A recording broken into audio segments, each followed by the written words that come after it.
What documents need to be provided to tenants and when? Typically, the following documents must be provided to a tenant before the commencement of the tenancy agreement. A copy of the tenancy agreement. This is a legally binding document that outlines the terms and conditions of the tenancy.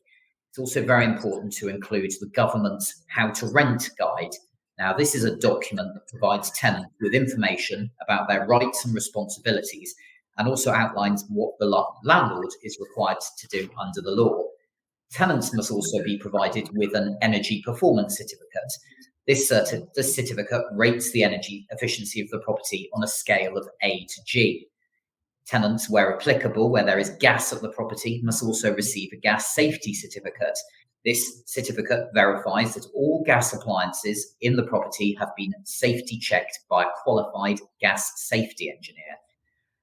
There must also be a copy of the electrical safety report.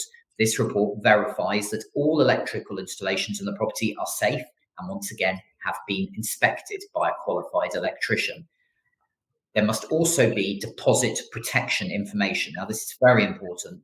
That landlords must provide tenants with information about where the security deposit will be held, as well as the terms and conditions of the tenancy deposit scheme.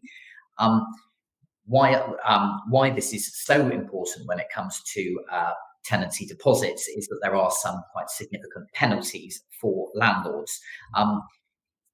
In this country, where landlords are required by law to protect a tenant's deposit in a government-backed approved scheme, this applies to all assured short-hold tenancies where a deposit is taken.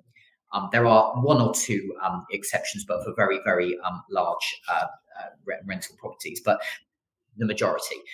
There are 3 government-approved tenancy deposit schemes: the Deposit Protection Scheme, My Deposits, and the Tenancy Deposit Scheme. Landlords must choose one of these schemes to protect the deposit and must provide the tenant with information about the scheme within 30 days of receiving the deposit. The information the landlord must also include is how the tenant can apply to get the deposit back, and what to do if there is a dispute over the deposit at the end of the tenancy. It is important to note that if a landlord fails to protect a tenant's deposit in an approved scheme, or even fails to provide the tenant with the required information concerning the scheme within 30 days deadline, the tenant can take legal action to claim compensation from the landlord of up to 3 times the amount of the deposit. So that covers the penalties in relation to tenancy deposits.